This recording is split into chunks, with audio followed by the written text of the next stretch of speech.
रमज़ान के बाद मेरे भाइयों दो चीज़ें, सबसे पहली चीज़ अपनी नेकियों का सिलसिला जारी रखें। अल्लाह ने तौफीक दे दी थी, रमज़ान के अंदर बंदा नमाजी बन गया था, अब उस नमाज से मुँह ना मोड़े। अल्लाह ने तौफीक दे दी थी, रमज़ान के अंदर बंदा कुरान के साथ ताल्लुक़ बन गया था, अब रोज़ाना कुरान की तिलावत करता चला जाए, नमाज़ों की पाबंदी करे, रोज़े की पाबंदी करे, हज ज़कात की पाबंदी करे, ज़िक्र अज़कार की पाबंदी करे, तलावत की पाबंदी करे। अब अल्लाह के साथ ताल्लुक़ उसका जो बन गया है उसको जारी रखे, और ऐसे आमाल से भी दूर रहे जिन आमाल की वजह से इंसान की नेकियां ज़ाया हो जाती हैं। जैसा कि सही मुस्लिम के अंदर हदीस है, अल्लाह के रसूल अलैहिस्सलाम ने फरमाया अतदरून मनिल मुफलिस, मेरे सहाबा जानते हो मुफलिस गरीब किसको कहते हैं? फरमाया अल मुफलिसु फीना मन ला दिरहम लहु वला मताअ लहु, मुफलिस वो है जिसके पास दिरहम और दिनार, रुपया, पैसा, माल, दौलत नहीं है। फरमाया नहीं मेरे सहाबा,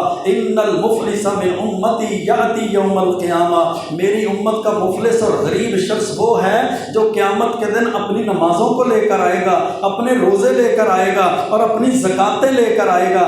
वयाती का शाता महाजा, किसी को गालियां देता था दुनिया के अंदर वो भी आ जाएंगे। वह काज़ा फहाजा, किसी का माल खाता था वो भी आ जाएंगे। ज़मीनें हड़प करता था, लोगों की ज़मीनों पे कब्जे कर लिया करता था, बाज़ारों पे थड़े बनाकर बाज़ारों पे कब्जे कर लिया करता, लोगों को तकलीफ दिया करता, लोगों को गालियां दिया करता। उसकी ज़ुबान से मुसलमान की इज्जत महफूज नहीं थी, उसके हाथों से मुसलमानों के गिरेबान महफूज नहीं थे, ना उसके हाथों से लोगों के गिरेबान महफूज, ना उसकी ज़ुबान से लोगों की इज्जतें महफूज। लोगों का माल हड़प कर जाने वाला, लोगों का जनाब लोगों की वरासतें और जायदादें खा जाने वाला, बाज़ारों पे कब्जे, सरकारी जगहों पे कब्जे कर जाने वाला, पड़ोसियों, हमसायों, महल्लेदारों को तकलीफ़ें देने वाला। अल्लाह के रसूल अलैहिस्सलाम ने फरमाया ये नमाजी भी था, रोज़ेदार भी था, ज़कातें देने वाला भी था। क़यामत के दिन आएगा ना, अल्लाह इसकी नमाज़ों को, इसके रोज़ों को, इसकी नेकियों को, इसकी ज़कातों को उनको दे देगा जिन पर इसने जुल्म किया था, गालियां देता था, खून बहाया था,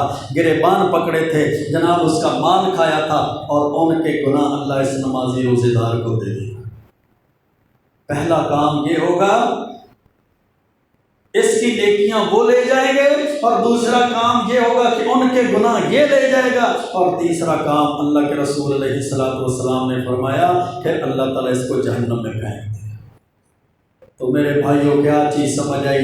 जिस तरह नेकियां करनी ज़रूरी हैं, इसी तरह नेकियों का सिलसिला जारी रखना भी ज़रूरी है। वअबुद रब्बका हत्ता यातियकल यकीन, अपने रब की इबादत करते रहो हत्ता कि तुम्हें मौत आ जाए। वला तमूतुन्ना इल्ला व अंतुम मुस्लिमून, और ना मरना मगर इस हालत में तो तुम फर्माबरदार और मुसलमान ही हो। और दूसरी बात जो समझ आई कि नेकियों के सिलसिले को जारी रखने के साथ साथ उन आमाल से भी बचा जाए जिनकी वजह से इंसान की नेकियां ज़ाया हो जाती। अल्लाह से